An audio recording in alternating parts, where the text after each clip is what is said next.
The nation's report card on financial literacy gives DC an F, and that is because there is no financial counseling required in K-12 schools in DC currently. Our clients mentioned that they would have loved to have had financial literacy when they were younger. We started the Tzedek DC Young Adult Financial Empowerment Program to pick up that slack and encourage participants to have that financial understanding that they're not getting in schools.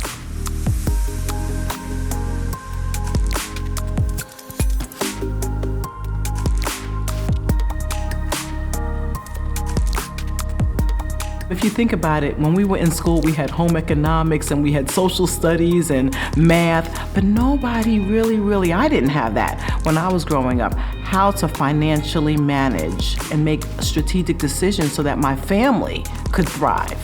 When you suppress information, you have this big gap. The more you know, the better you are. And when you plant a seed, it's gonna get better.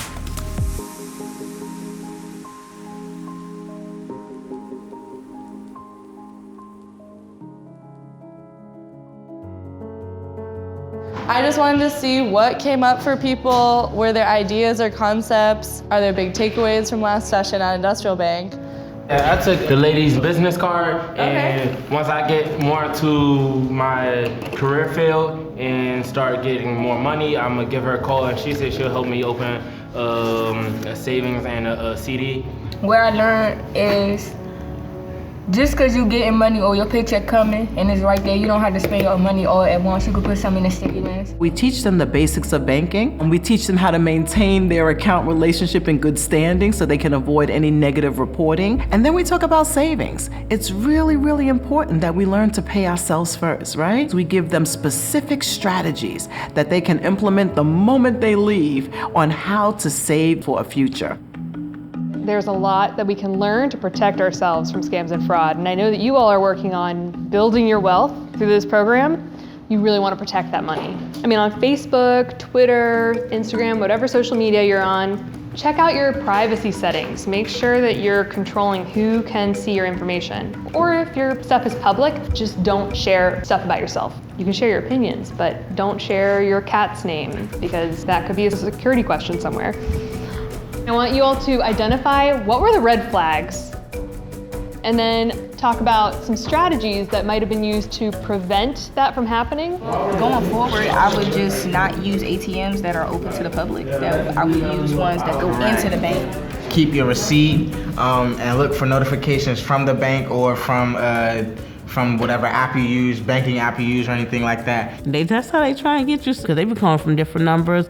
California can be something that can be a scam. If you call the number back and it's disconnected, that means you know that you did your homework.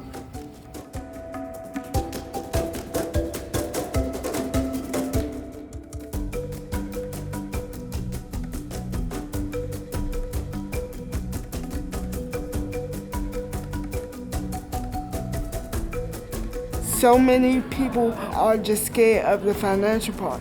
You know, starting a business, first you have to become financially stable. We have found that many of the members are aspiring business owners, and so we touch on that a little bit as well.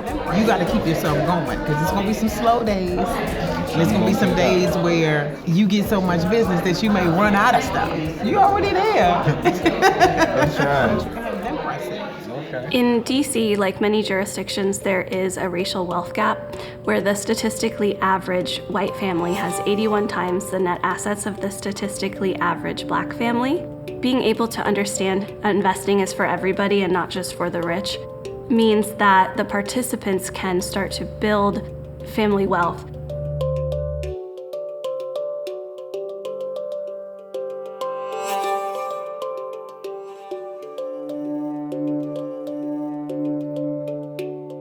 Eight classes.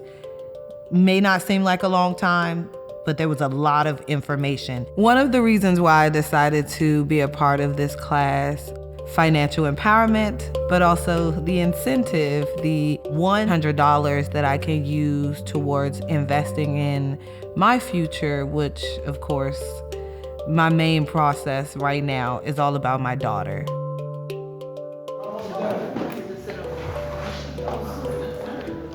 So proud of each and every one of you. One person paid down like $4,000 worth of debt during the sessions.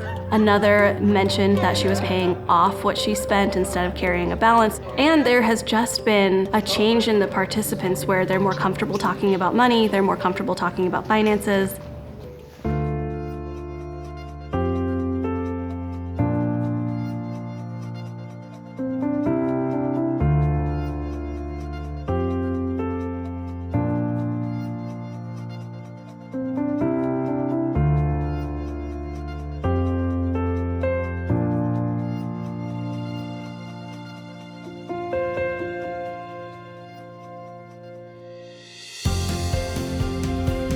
There's a need beyond the amount of seats that we have currently set up in this room for each session.